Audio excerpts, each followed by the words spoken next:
Health authorities confirm there are no coronavirus cases in the country. Prime Minister Marape says PNG investing in Solomon Islands.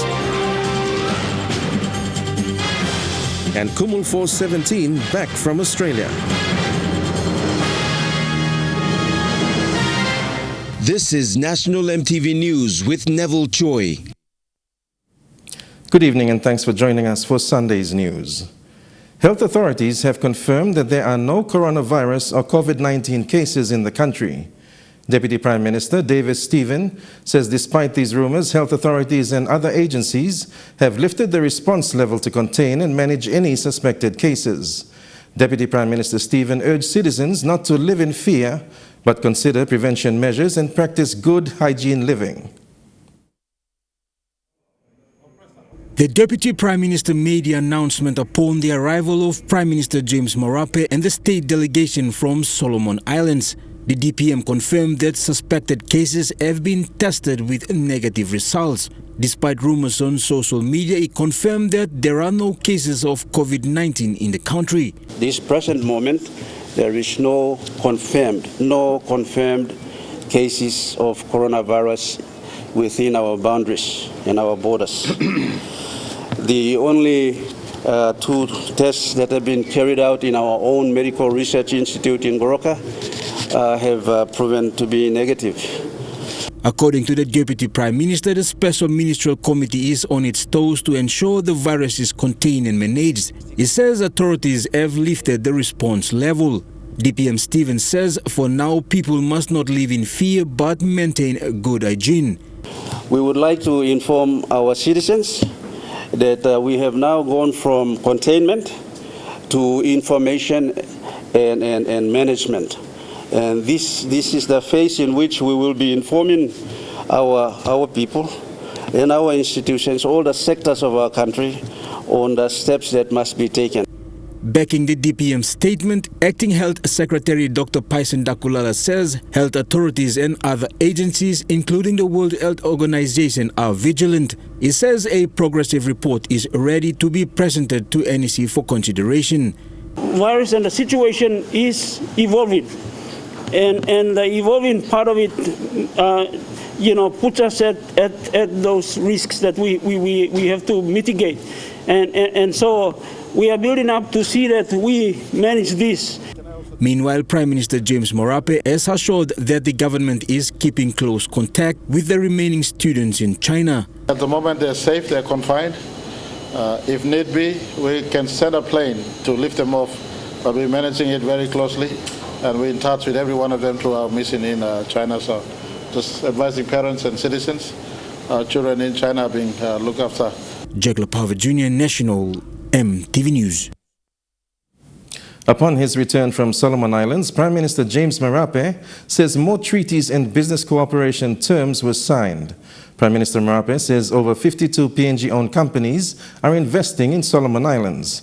The Prime Minister says local investments in fisheries, agriculture and forestry were also discussed. Papua New Guinea has over 1 billion kina worth of investments in Solomon Islands alone. One of the strong bilateral partners we have in as far as our nation's history is concerned. And in that exchange and bilateral we made, we've improved our both nation treaties and our bilateral partnership, and we signed our own strategic economic cooperation arrangement as well as our bilateral partnership arrangements. So those were our trip to Solomon Islands. On Monday I will release exactly what entails the treaty and the strategic cooperations we've signed with our Solomon Islands partnership. It's been a little over 2 months since the deployment of the 100 Papua New Guinea Defence Force soldiers who make up Kumul Force 17. They have returned home. They formed a bond with the Australian counterparts to help restore stability in fire-ridden towns in Australia.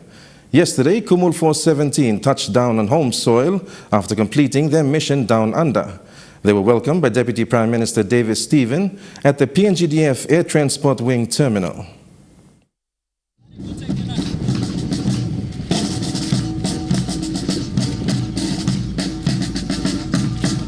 Touching down at the PNGDF Air Transport Wing at midday yesterday, the troops were hailed and received by PNGDF Commander Brigadier General Gilbert Toropo, flanked by Deputy Prime Minister David Stephen, Ambassador for PNG to Australia John Cully, and representatives of the Australian High Commission, indicating that both PNG and Australia share a long-time close and progressive relationship. Deputy Prime Minister David Stephen, whilst addressing the Kumul Force 17 troops, described the friendship a more defined one in the relations between the two defence forces of both countries.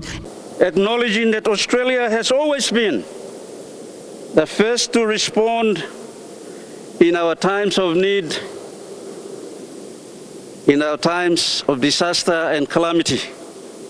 Adding that the deployment to the Australian bushfire assistance is an opportunity to reciprocate and return the kindness. It is therefore essential that we understand and learn from the global security environment, learn from this kind of deployment in response to natural disasters, so that in peace times we should design our own security policy and strategies to respond when we are next faced with challenges. Armies of nations today must prepare not just for wars, but prepare well enough for natural disasters. The deployment counts as the 17th for the PNGDF to assist abroad since its recent and most last deployment to Vanuatu and Solomon Islands. The Vanuatu deployment was known as Kumul Force 1. 2 to 16 was deployed to the Solomon Islands. And this deployment to Australia bushfire is, of course, Kumul Force 17. Stating that the future of the Defence Force is a priority for the current government. We want a new PNG Defence Force that will provide significance to the values of our Papua New Guinean ways and villages and communities. A defence force that responds to the region and to the world under the new defence policy. Lastly, commending the troops for the tremendous assistance work down south. Kumul Force 17, on behalf of the families, your families, and our people and our government, I want to say today that you have made us proud. Your work alongside the Australian counterparts and those from the Pacific in an effort to assist the many affected by the flames. Annette Kora, National EMTV News. Meanwhile, officers from the Engineering Battalion who were part of the Kumul Force 17 deployment to Australia were commended for their efforts, professionalism and discipline. Commanding Officer Lieutenant Colonel Bruno Malau welcomed the 76 officers to Lae yesterday. This was the biggest ever engineering deployment, apart from the Regional Assistance Mission to Solomon Islands, or RAMSI. As the Royal Australian Air Force Hercules C-130 taxied down the Nadzab Airport, provincial government, Australian consulate officials, PNGDF, Australian police and defence, families and friends were present to welcome the officers home. They were officially welcomed by Governor Ginson Saonu, the Australian Consul General in Lae Paul Murphy, and the Engineering Battalion Commanding Officer Lieutenant Colonel Bruno Malau. Governor Saonu said it was a special and historical occasion. This is in return to all the good things that the Australians did since the Papua New Guinea gained independence, and for you to go there and present Papua New Guinea, the people of Papua New Guinea and the government of Papua New Guinea, it's something special. You can imagine what it's been like to have the whole world around you destroyed and divine, then Papua New Guinea coming walking down the street with red and hair to help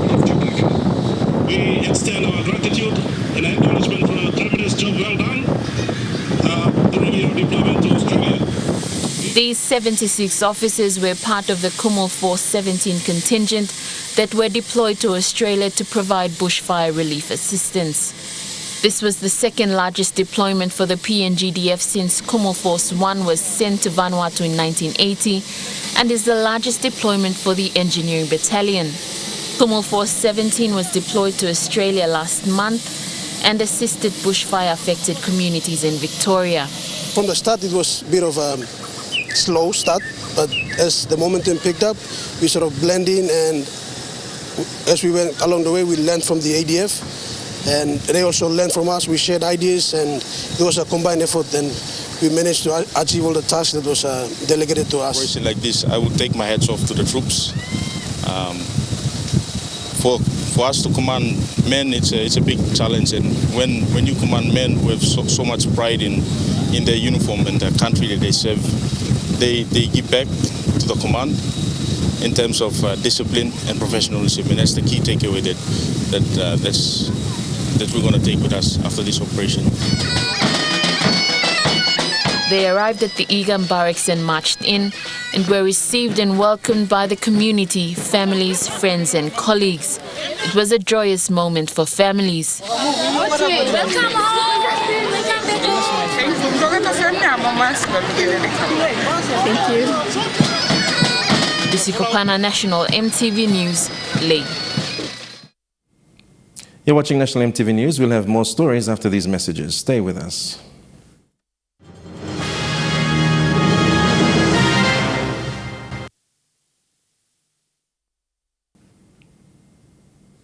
Welcome back to the news. A 3-day workshop based on the fundamentals of quality journalism for journalists here in the country ended on Friday with a visit from the Deputy Prime Minister, Davis Stephen. The workshop, an initiative of the Media Development Initiative under the Australian Broadcasting Corporation, was funded by the Department of Foreign Affairs and Trade as a result of the Australia-PNG government partnership and was facilitated by ABC's Liam Fox and MTV's very own Scott White. The workshop brought together journalists and reporters from various media houses in Papua New Guinea. The aim, to refresh and revitalise news-gathering practices to ensure quality, fair and just reporting. So we're all here to do it's what's called the Fundamentals of Quality Journalism workshop, where we're trying to give training to a range of journalists from around the country, but also young journalists all the way up to very experienced veteran journalists, training in some of the fundamentals of journalism, things like accuracy, balance, impartiality, to try and give them more skills to do their jobs better, essentially.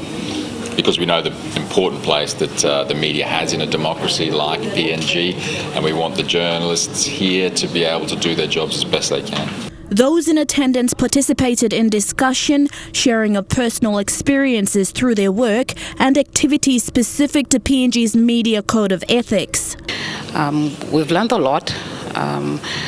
Especially in being fair, balancing out stories, the roadblocks that we face in terms of getting information, and we find solutions to that, find a way around how to get information from, especially from government ads when we're doing stories in relation to the government.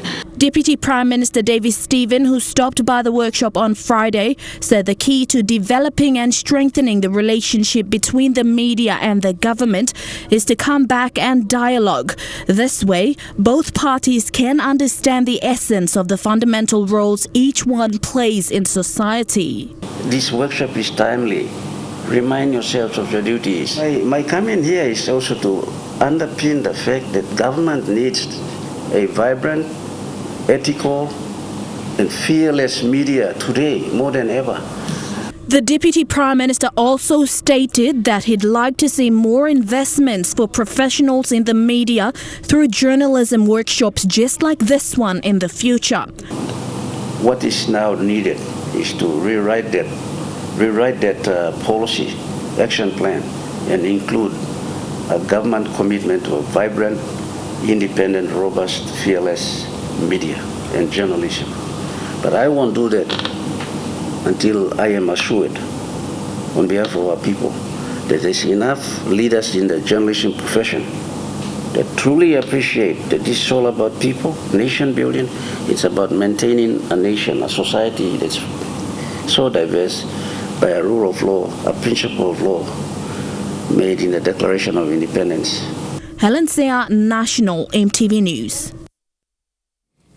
Former Prime Minister Grand Chief Sir Michael Somare, members of Parliament, diplomats, dignitaries and invited guests recently attended the 60th birthday of the Emperor of Japan, His Majesty Naruhito. This was the Emperor's first birthday since ascending to the throne. Official birthday celebrations in Japan were cancelled because of the coronavirus outbreak, but in Papua New Guinea, however, the Japanese ambassador hosted a private gathering at the embassy on Thursday last week. The room was filled with friends, senior government officials, ambassadors, and members of parliament to honor the emperor's first birthday on the throne. Newly appointed ambassador of Japan to PNG, Nakahara Kuniyuki, during the reception, thanked everyone who attended the ceremony. I am delighted to host this special event as it is the Emperor's first birthday that is celebrated in his official capacity as Emperor.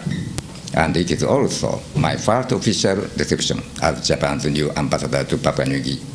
Minister for Civil Aviation, Lakwa Gure, on behalf of the government and the people of Papua New Guinea, thanked Japan for its bilateral support and conveyed his best wishes to the Emperor. At this juncture, let me express PNG's gratitude for a number of Japan-funded projects, some of which have been completed, a few still in progress, and others to start very shortly. The Ambassador of Japan, who was recently presented his credentials to by the Governor-General of Papua New Guinea, as the new Ambassador of Japan to PNG says, he is looking at working closely with the government of Papua New Guinea to get some of the country's major partnership programs completed. I am honored to be Japan's ambassador to Papua New Guinea. I will work hard to strengthen the relations between Japan and Papua New Guinea in a wide range of fields, including trade, investment, development cooperation, culture and people-to-people exchanges. And I thank you in advance for your support. Michelle Stephen, National EMTV News. The co-owner of Kersey Wares is using her small part-time business to assist craft makers from her village. Daisy Rawaro told EMTV News that she and her friends started Kersey Wares and sell mostly baskets, fans and many more crafts. Daisy Rawaro has a small part-time business known as Kersey Wares that sells crafts coming from southwest Bougainville, where she comes from. She told MTV News that this is her way of helping her people in the village. Bring them up from mainly from CY, where I come from, and also Bana and Nagovis in southwest Bougainville. Bring them up, and then I sell them here. So I guess it's an indirect way of helping the village people. She started the business with 3 of her friends and always showcases and markets all her products at the Palm City markets at the Sir John Guise Stadium. Ms. Rawaro says the baskets are mostly made by men and the skills are passed down from generation to generation. These ones are probably a bit faster to make. These ones originally started off as baskets that we used to carry from the garden to the village. So they're much bigger in size. And we put in there like sweet potato, taro, vegetables, banana, and then we carry it at a back, like a backpack from the village to the garden. And then the village people decided to make it into like smaller baskets to like for town people to use. Yeah. As far as Ms. Rawaro is aware of, this particular style of weaving is traditionally found where she comes from, CY, and also in the western province of Solomon Islands. People at home take great pride in the tradition of making these because you can only find them where we come from. But I think the skill has been passed on to other places and people have learned the skills. But Kersey Wares usually shares a stall with Ruth's Accessories, who personally makes all her crafts, including necklaces and earrings. Ms. Rawaro says NCD should organize more platforms for small to medium entrepreneurs to showcase and sell their crafts.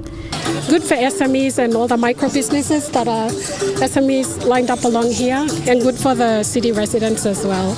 Lillian Sopera Kinea, National EMTV News. The Port Moresby Nature Park has officially opened its new tree kangaroo exhibit. Known as the Tree Kangaroo Trail, it will house a number of rescued and surrendered tree kangaroos. It will not only raise the profile of protected areas in PNG, but also provide educational wildlife experiences for visitors to the park. The exhibit also has an information deck which highlights the benefits of protected areas, including tree kangaroo conservation initiatives within the country. The facility was opened by Environment Minister Marape, including representatives from the Port Moresby Nature Park, UNDP, SEPA, NCDC, and their partners. A nationwide campaign to plant 10 million trees over the next 10 years has been announced. Environment and Conservation Minister Marape says this campaign is an effort to mitigate climate change effects. Minister Mori says Simbu and Eastern Highlands provinces will pilot the project with schools, churches and other agencies in the private and public sectors to be involved. The Environment and Conservation Minister says the campaign is to maintain and ensure PNG's forest is sustainable. Minister Morris says as a member of the international community, threats and effects of global warming is real. He says the 10 million tree planting campaign is an effort the country must embrace. That we are going to go on to aggressively into tree planting. What is going to happen now and for the next 10 years is that we will endeavor to plant at least 1 million trees for the next 10 years, for a total of at least 10 million trees. This is quite significant. PNG boasts to own the third largest rainforest in the world.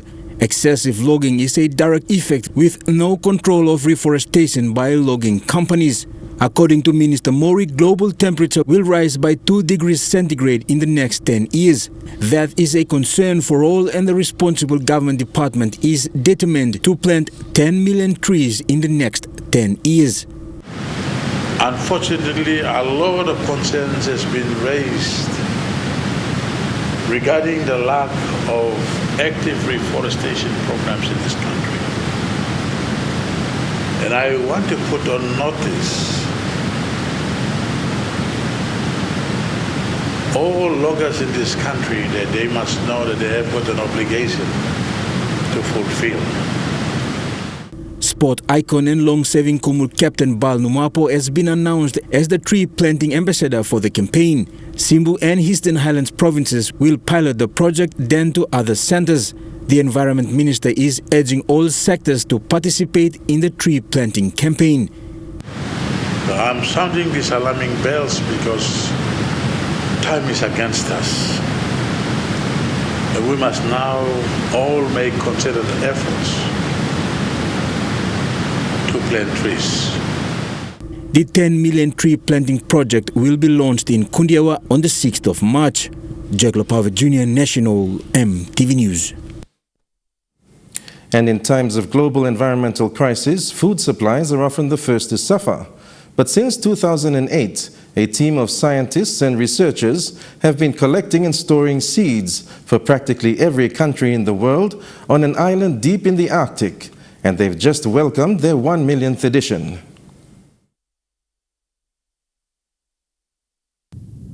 Hidden deep in snow, this building houses the world's most important collection of seeds. It's known as the Doomsday Vault, and the doors of this facility rarely open. But now the vault has received 60,000 new additions, bringing the total number of specimens to more than 1 million. It's from Israel. The latest delivery includes offerings from India, Mali, Peru, as well as specimens harvested from the meadows of Prince Charles's residence in Highgrove. Executive Director of the Crop Trust, Stefan Schmitz, said the Seed Vault is the ultimate insurance policy. As the pace of climate change and biodiversity loss increases, there is new urgency surrounding efforts to save food crops at risk of extinction. With the threat of erratic weather patterns linked to climate change, nuclear war, drought and disease, the seeds in the collection are vital to safeguarding global food supplies. They also serve as backups for plant breeders to experiment with new varieties of crop. But the collection isn't just for doomsday. In 2015, seeds were withdrawn for the first time after crops in the Syrian city of Aleppo were damaged due to civil war. The sub-zero climate means the seed collection will be protected even if power fails to the facility. But even the vault itself hasn't been immune to the threat of climate change. Norway recently invested $11 million to upgrade the facility after melted permafrost flooded the entrance. And you're watching Sunday's News. More stories making headlines overseas when we come back. Stay with us.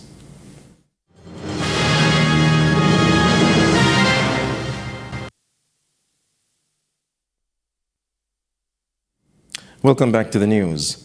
Malaysia remains in political limbo with its 94-year-old former Prime Minister acting as caretaker until a new government can be formed. Malaysia's parliament is expected to pick a new Prime Minister on Monday.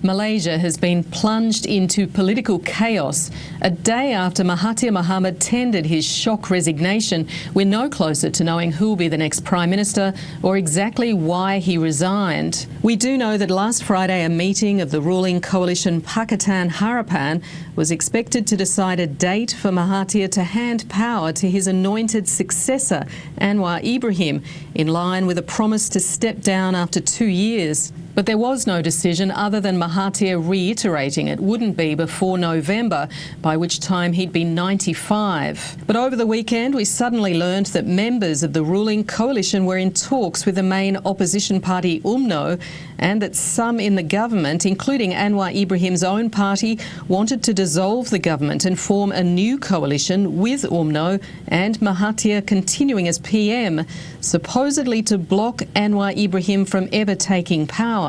But suddenly yesterday it seemed those plotting against him lacked the numbers to form a new coalition. Anwar Ibrahim himself claims Mahathir told him he hadn't supported a coup and didn't want to join a coalition with UMNO, the very party he'd ousted from power 2 years ago. But very soon after, he resigned as Prime Minister and as chairman of his party, Bersatu, leaving more questions than answers. The King has now asked Mahathir Mohamad to stay on as an interim Prime Minister for up to 10 days until a new coalition can be installed. Several coalition parties want Mahathir Mohamad to stay in the top job, but it remains to be seen if he'll agree or if he has the support of enough minor parties to form government. Or indeed if Anwar Ibrahim could somehow muster the support to form his own government. If not, it's entirely possible that another election could be on the cards. The United Nations Security Council has met to try and defuse rising tensions between Turkey and Syria. The prospect of all-out war has moved closer, with Turkey after 33 of its soldiers were killed in an airstrike. In a war that was already multifaceted, this attack may mark a dangerous new chapter. The Turkish troops who were targeted huddled and hoped as the bombs fell around them. 33 of them perished here, and this was Turkey's response. A ferocious reprisal which went on for hours.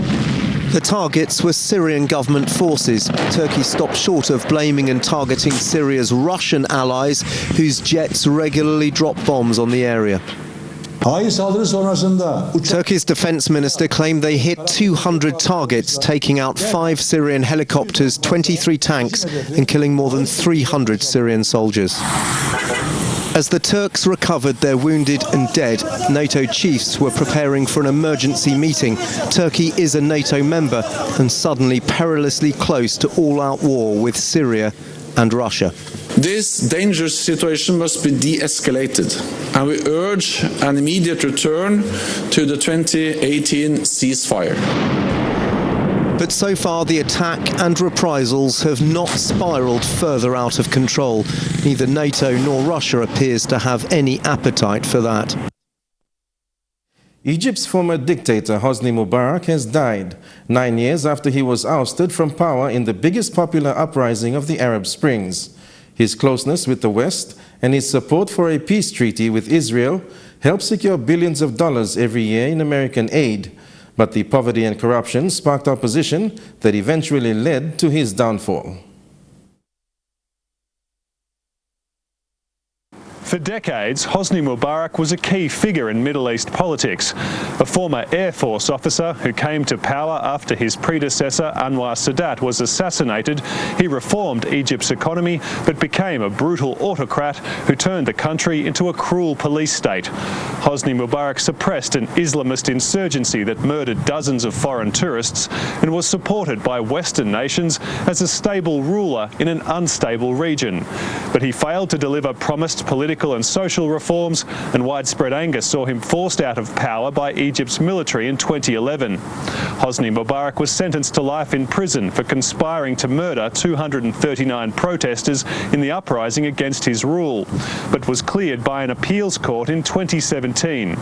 Unlike the people who disappeared in his prisons, he died a free man, and Egypt will have 3 formal days of mourning to mark his passing. You're watching Sunday's news. We'll be back with Trukai Sports for some sporting action. Stay tuned.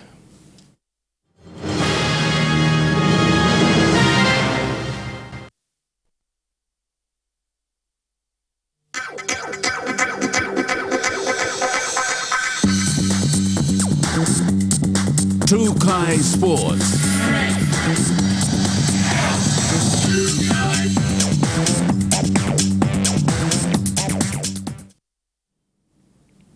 Welcome to Trukai Sports. PNG weightlifter Dika Toa won gold at the recent Australian Open weightlifting championships in Canberra. Competing in the 49-kilogram division, Dika lifted a total of 165 kilos to snatch gold in her overall performance at the Australian Institute of Sports in Canberra. Competing in the Australian Open weightlifting championships in Canberra, Dika's opening attempt was 65 kg that she managed to lift.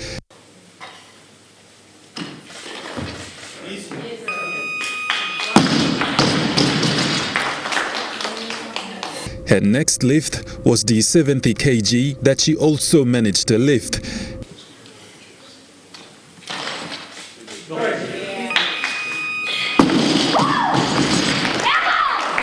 Her third lift of the day was the 74 kg that ended with no lift.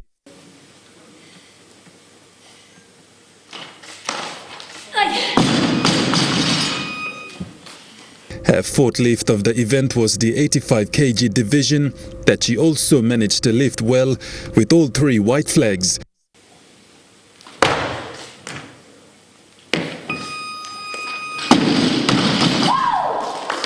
Despite her first attempt at the 90 kg, she managed to pull through in her second attempt. Her last pull of the day was the 95 kg. She lifted well before stepping onto the podium to receive her gold medal after lifting a total of 165 kg.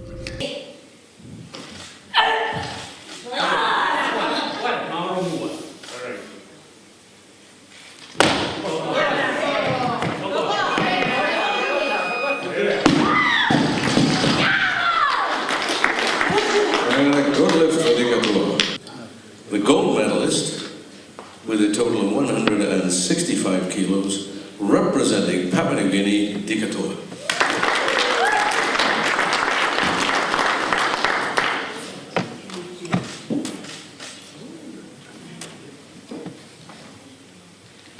Here she is, our champion for the umpteenth time.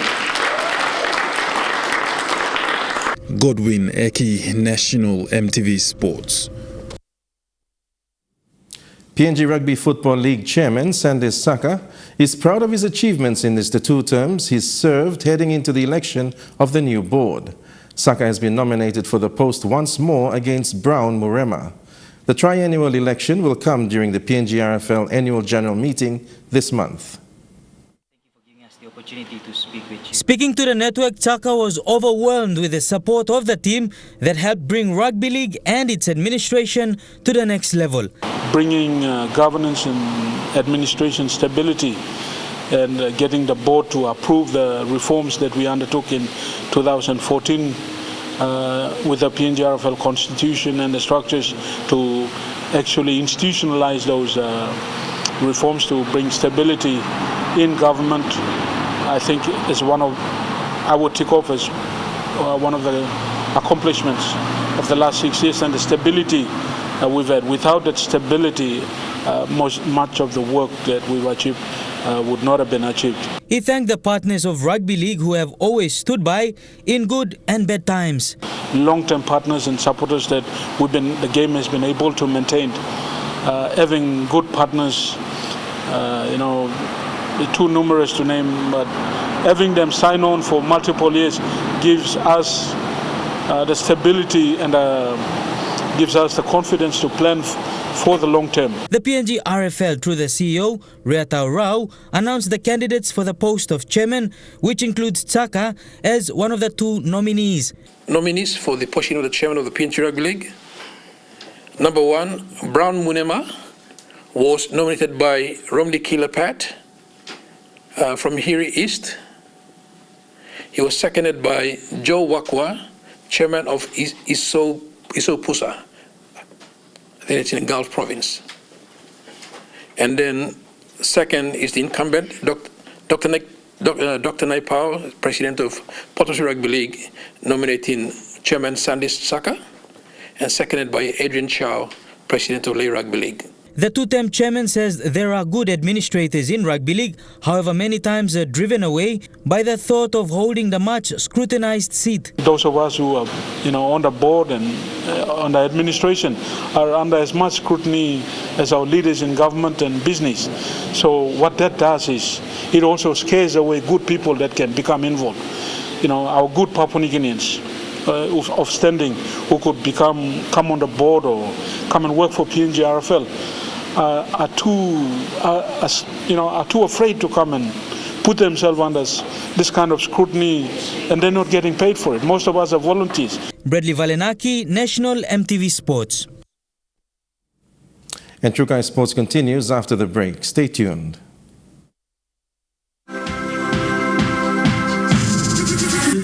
Trukai Sports. Welcome back to Trukai Sports.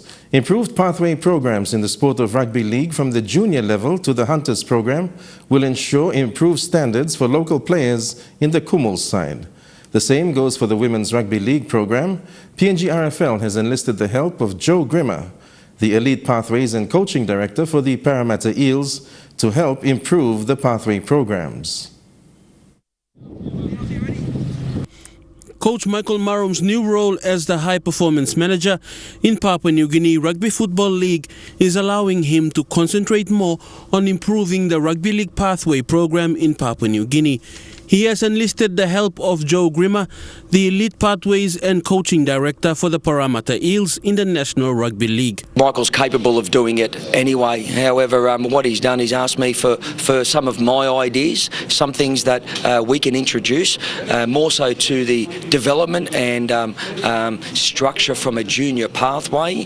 So that's where my expertise would come in, and I've set up similar systems at Parramatta, and I guess that's where I can use that knowledge to assist him in fixing up that pathway. But Michael concentrating just on the Kumul's program is going to only strengthen the program, given that he can put all his attention into that program.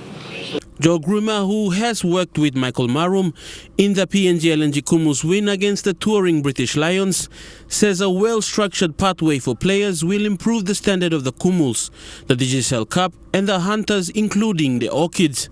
If we can create from within PNG, it would not only make the Kumuls team and the Orchids team a more successful outfit, it will also lift the standards of Digicel, which will increase and have an effect on the PNG Hunters. So effectively, if we can streamline and get that structure right, ultimately all facets of PNG Rugby League, seniors, females, and the Hunters and Digicel Cup, everything will be increased to the level that's required. Grimmer added that improving the standard of players will improve the coaching as well, with coaches to have quality players. Also, the other side to that is the staffing acquisition. We've got the coaches. If they're delivering, if they have a better resource and better players, they're going to raise their levels too. So it's both sides. It's a win-win for a sport, particularly rugby league in PNG, if we get that pathways right. Grima has his job at the Parramatta Eels, but he is always open to help Michael Marum and Rugby League in Papua New Guinea, and he will be back to contribute to support Rugby League in Papua New Guinea. That's ongoing negotiations with the PNG committee at the moment, and that's certainly what Coach Mike Marum and I have spoken about, that I come over and assist some of the coaches, share some ideas with Coach Mike and his staff in the lead up to the 2021 World Cup. So that's the intentions, and one that I'm humbly responsible for and really looking forward to. Freli Sukina National, EMTV Sports. And that story wraps up True Kai Sports for tonight. The weather forecast for the next 24 hours when we come back. Stay tuned. True Kai Sports.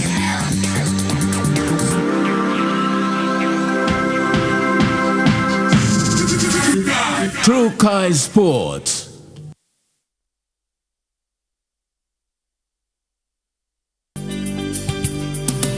This weather update is proudly brought to you by Money Plus. With you always.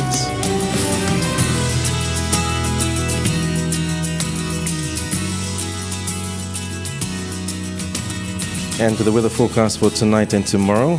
In the southern region, mostly fine for Port Moresby and Daru, and cloudy with a few showers in Alatau and Popondetta. To the Momase region, fine although cloudy at times in Lae, partly cloudy with a few showers for Madang, and cloudy with showers for Wewak and Vanimo.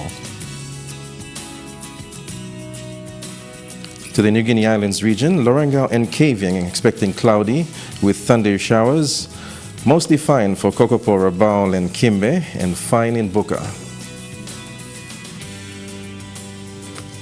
And to the Highlands region, Mount Hagen, Goroka and Kundiawa, cloudy with a shower or two, and cloudy with rain showers, then afternoon thunderstorms expected in Mendi and Wabeg. The weather update was proudly brought to you by Money Plus, with you always. And that's been the news, sports and weather for today, the 1st of March 2020.